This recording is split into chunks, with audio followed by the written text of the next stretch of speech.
Test 1, Section 1. You will hear a conversation between Harry and Andrea, two students who have just finished their final exams.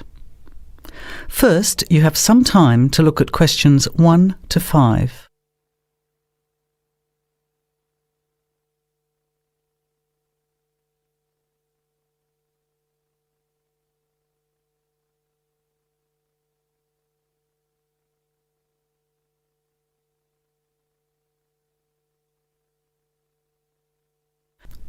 Now, let's begin. Answer the questions as you listen. You will not hear the recording a second time. Listen carefully to the conversation and answer questions 1 to 5. Hi Andrea, how are you feeling now that exams are over? It's fantastic to have finished, isn't it? And to sleep in every morning. What about you? Well, I've been catching up on sleep too, but I've got a lot to do before I leave for England. Perhaps you could give me some advice. I've got a lot of things I can't possibly take back with me, but I don't know what to do with them. Well, it depends on what sort of things they are and whether you're thinking of giving them away or selling them. Well, almost everything. Furniture, the fridge and other kitchen stuff that I bought from the previous tenant. But the new people have already got what they need, so they're not interested in buying stuff from me. I can't afford to give it away, but I'm not sure how to sell it all. Oh, and there are some clothes and books as well. Why can't you take them? The books are really heavy. It's so expensive if you exceed the airline baggage allowance. And the clothes just won't all fit in my suitcase. It's amazing how much stuff I've accumulated since I've been here. Anyway, I don't think I'll need as many summer clothes in England as I have here in Australia. I see. Well, there are several alternatives. First of all, you could put up notices around the university about the books. You know, on the notice boards in the Student Union building and in the economics department. Anywhere second and third year students will see them. People are always keen to buy cheap textbooks. OK, what should I say on the notices? Just put the titles, authors and price you want, your name of course, and maybe put your phone number on those little tear-off tags. That's a good idea. And what about the furniture? You could try doing the same thing, but usually students are away all summer, so they don't want to buy furniture now. Another place to try might be a second-hand shop. Someone from the shop will usually come around and give you a free quote, and then you can decide. But you don't usually get much money for that sort of stuff. Before you hear the rest of the conversation, you have some time to look at questions 6 to 10.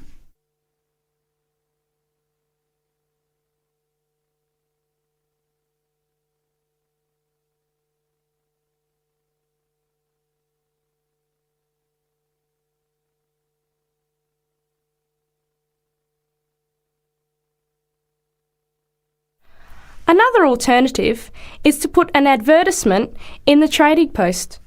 Do you know that paper? It comes out every week advertising things people want to sell. You have to pay to put the advert in and then hope people phone. Give them as much information as possible, and if they're interested, invite them to come and have a look.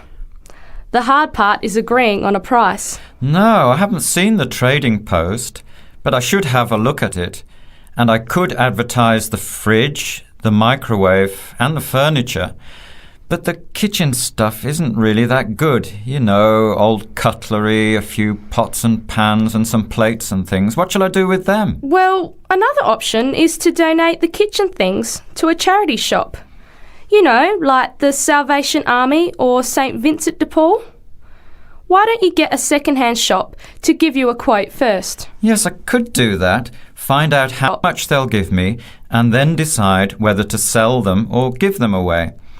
But I've still got the clothes. A charity shop will take them too, as long as they're in good condition.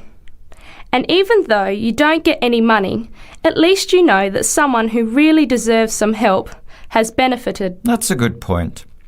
I'll advertise the expensive stuff, the furniture, and donate the clothes and kitchen stuff. Let's go and buy a trading post and you can help me write the advert. Well, actually, I'm interested in buying the fridge and the microwave, depending on the price, of course. OK, let's see how good you are at bargaining. That is the end of section 1. You have half a minute to check your answers.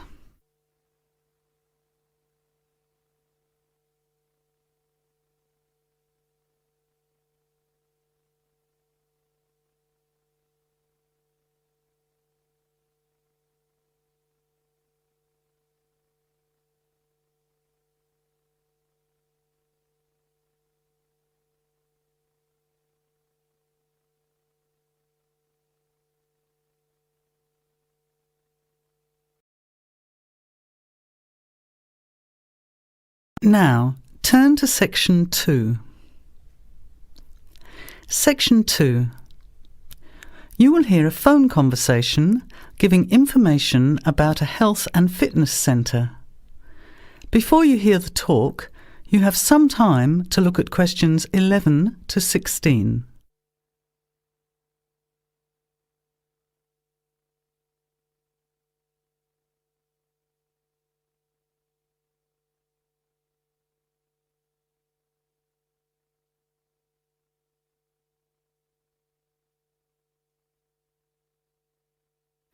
Now, listen carefully to the first part of the talk and answer questions 11 to 16.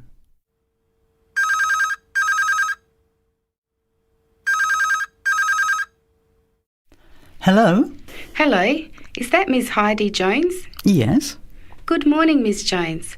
I'd like to take a few minutes of your time to tell you about the Seven Oaks Health and Fitness Centre, which is in your suburb. Would that be convenient? OK.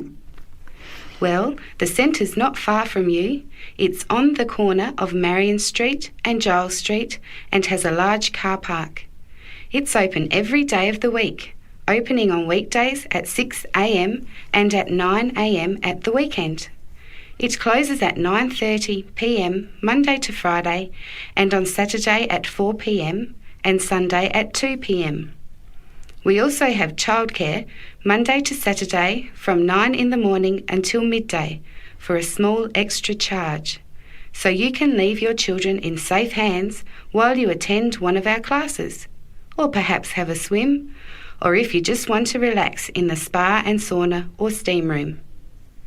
Talking of classes, we have a very wide range which are designed to suit all different levels of fitness and individual needs.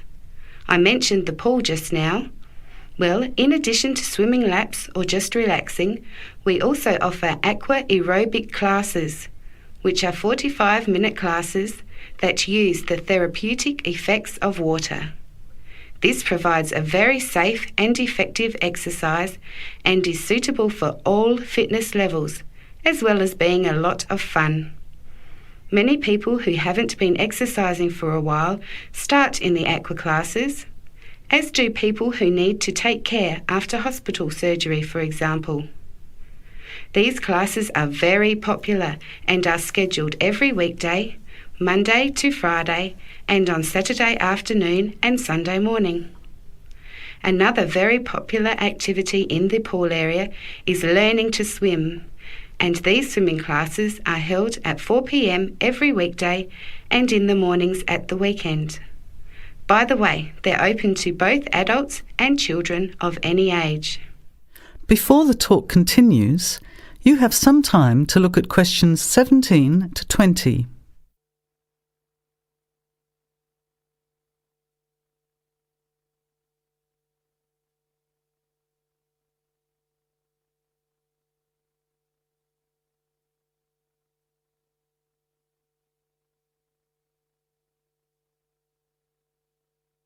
Now, as the talk continues, answer questions 17 to 20. Now, it would take too much of your time to tell you in detail about all our programs, as we have a very wide range of activities at different times. However, I'll just outline some of them. Our super circuit classes are extremely popular, and you get a good aerobic workout while toning your muscles. They're easy to learn, as you combine using hydraulic equipment with exercises guaranteed to give you a good cardio workout. The teachers are very good and there's a fun atmosphere. And the classes are very effective in assisting weight loss, relieving stress, lowering blood pressure and generally increasing fitness. Oh, and I haven't mentioned our range of aerobic and step classes of different types which suit all levels. Our specially designed aerobics room holds over 55 people, and our highly qualified and trained staff can advise you as to which class might suit you. We are inviting you to a free 1-week trial period when you can come and try any of the classes or activities before you make the decision to join. By the way, there is also a large and very well-equipped gym where we offer free fitness assessments, and you can have an individual program designed just for you. Also, the cardiovascular room has the latest range of machines which help you burn fat, increase your fitness, or just warm up. They're very popular, as you can forget all about the calorie burning by watching your favourite music videos on TV while you exercise. Right now we have a very special new member joining fee offer, which allows 2 memberships for the price of 1, a real bargain. So if you can, bring along a friend who'd like to get fit as well in time for summer. Come along and try us out. You can meet the staff. Try out some of the classes for a week, absolutely free. And then, if you like us, sign up for only $110 each for 6 months. Thanks for taking the time to learn about the centre, and I hope we'll see you there soon, Heidi. I'll put one of our brochures in the mail for you right now. Bye for now. That is the end of section 2. You have half a minute to check your answers.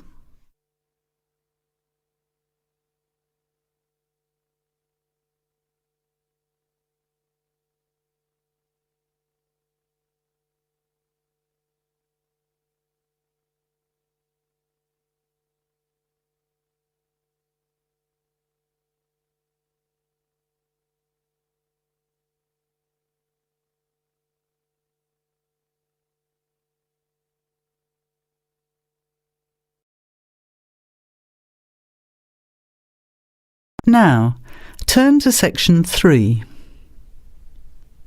Section 3. You will hear 2 business studies students, Evelyn and Mark, preparing for a seminar presentation. Before you hear the conversation, you have some time to look at questions 21 to 25.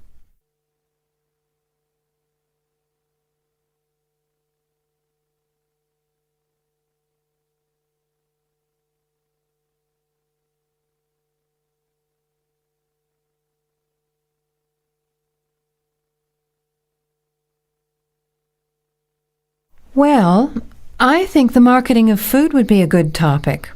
I read a very interesting article the other day about the Canadian food market. I suppose everybody's interested in food, even if it's trying not to eat. Why Canada? I know that's where you come from, but isn't it just all North America, really? No, that's why I thought this article was interesting. Although lots of US companies are well established in Canada, and vice versa, there are still subtle differences between the 2 markets. It says here, the Canadian market is definitely not a northern clone of the US. I like that. And it says that if you understand these differences, it can have a big impact on successful food marketing. So I know that Canada has a big French-speaking population in Quebec. Is this what they're referring to? Not only French and English speakers, there are many different ethnic groups in Canada. It's really quite multicultural. For example, Toronto has large Asian and Italian populations, and Vancouver's got a large Asian population too. And because Canada's population is small, these groups make quite an impact, introducing new styles of cooking. So you can see lots of unfamiliar vegetables and things in the markets, and new restaurants are opening every day.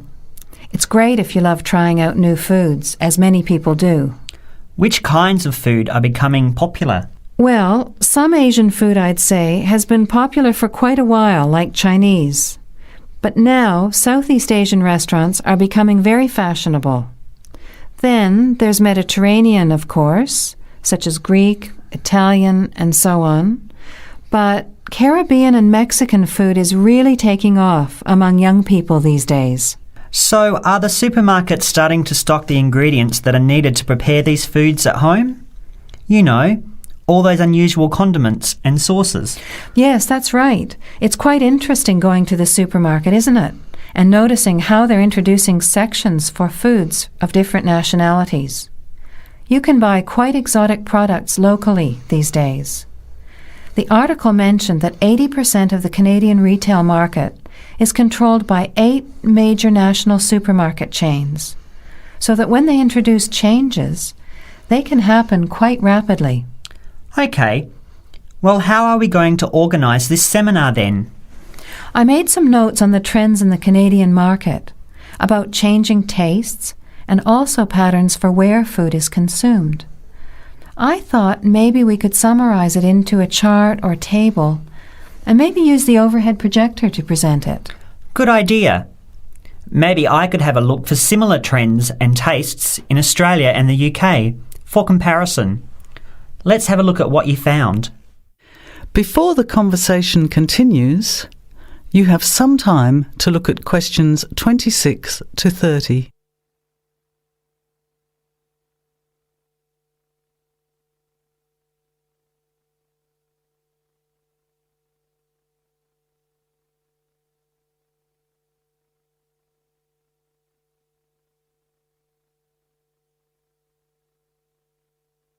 Now, as the conversation continues, answer questions 26 to 30. The most significant trend, it seemed to me, was that Canadians are definitely interested in healthy food. For example, did you know that salads are the 3rd most commonly eaten food in Canadian restaurants? Really? What about organic food then? Is that becoming more popular? Yes, it's definitely moving into the mainstream compared to a few years ago. And a recent survey showed that 4 out of 5 shoppers said that they check the fat and nutritional information on the packet when they're deciding what to buy. What other trends did you find out? There's one change I noticed straight away when I was home last year, in the meat department. You know, here the meat packaging says rump steak or 4-quarter chops and so on. Well, they discovered that most consumers these days didn't know what to do with these roasts and rounds and ribs. So the government approved a new naming system for cuts of meat, which is related to the required cooking technique. What a good idea. I've never really understood the difference between sirloin, rump, round and all those names. So how many new categories are there? 8. There are 3 kinds of steak, for grilling, for marinating, and for simmering. And then there's what they call quick-serve beef, for stir-fries, I suppose. And premium oven roast, pot roast, and stewing beef. It's a great idea, isn't it? I hope it catches on here. I agree. Any other trends that you thought were significant? Well, what's really interesting is what the article called mobile meals. In other words, more and more Canadians are eating meals away from home, but not just eating more junk food. They're projecting a 40% increase in snack food sales over the next 3 years, and the growth is coming from healthy snacks. You know, the ones that have less cholesterol and fat, such as muesli bars, health food bars, and those types of products. Apparently, in the food marketing jargon, they're called nutritious portable foods, which means healthy snacks. The other major trend is that young people are doing more of the food shopping these days, so marketing has to be aimed more at them, as well as more conventionally at the mother. Thanks, Evelyn. I think we'll have an interesting discussion about these trends and the comparisons with other English-speaking countries. I'll see if I can get some information about them to compare with yours, and meet you on Friday to put it together. See you then. Bye. That is the end of section 3. You have half a minute to check your answers.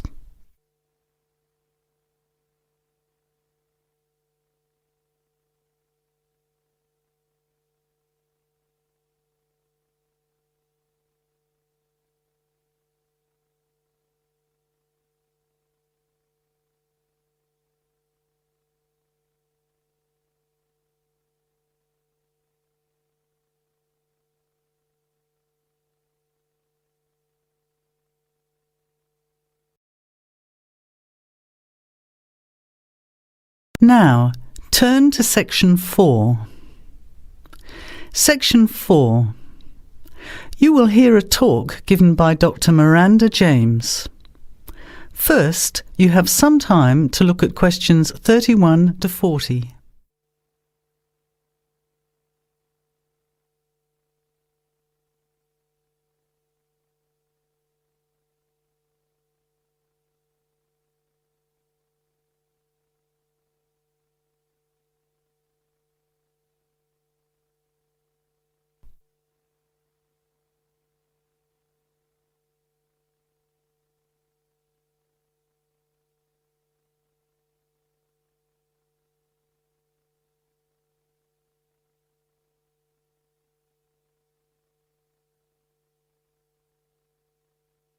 Now, listen carefully to the talk and answer questions 31 to 35.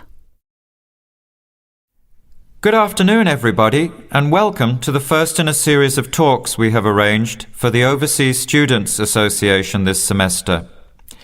Dr. James has very kindly agreed to speak to us today on the topic of public speaking, and judging from the large numbers of you here, it's clearly a subject of great interest and relevance. Dr. James. Hello. It's good to see so many of you here, and hopefully what I'm going to tell you will be useful to you both here at the university and in your future employment.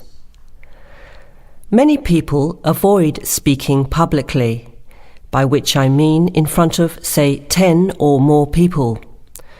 Not because they lack the ability, but mainly because they lack confidence, which is really only due to lack of practice. Today, as a consequence of the influence of television, audiences expect speakers to be relatively brief and to the point, in addition to being well-informed and interesting or entertaining. Probably the most important part of public speaking is what you do beforehand, by which I mean preparation. This includes practical details, such as knowing precisely what your topic is and exactly how long you are expected to talk for. You should also plan the content thoroughly. A good strategy is to write out the content as you intend to say it, and then make brief notes, preferably on small cards, which you use to talk from. This way you sound more natural. You incorporate pauses while you look at your notes, and you can then look at your audience while you are speaking. Never read your speech without looking at the audience. Eye contact is a very important part of communicating with an audience. So deliberately move your head and look around at your audience. Pauses are important, as most people, when they are nervous, tend to rush through their speech.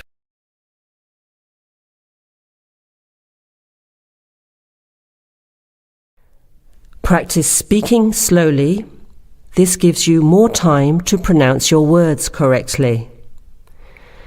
It's always easier for your audience to listen to someone whose speaking is clear and calmly paced, so that they can understand the ideas being explained. And the bigger the group, the more slowly you should speak. Remember to project your voice, speaking clearly to the person furthest away from you. It's a good idea to rehearse and record yourself. Pay attention to your intonation when you listen to yourself. It's even harder if you're speaking in a second language, I would imagine. But there's nothing worse than listening to a flat, monotonous voice. So try to vary your tone and rhythm. This will add meaning to your words. Lastly, pay attention to both your posture and your gestures. A confident person stands or sits in a small group with their head up, chin out, and shoulders back. Try to avoid scratching or fiddling with your hair or beard, or pens, jewellery, and so on. These movements can distract and irritate your audience. Yet you may be unaware of them yourself. Another reason for rehearsing, preferably with feedback from a friend, or better still, on video. I hope these few tips will make your experience of speaking in public a little easier. Remember, practice makes perfect. That is the end of section 4. You now have half a minute to check your answers.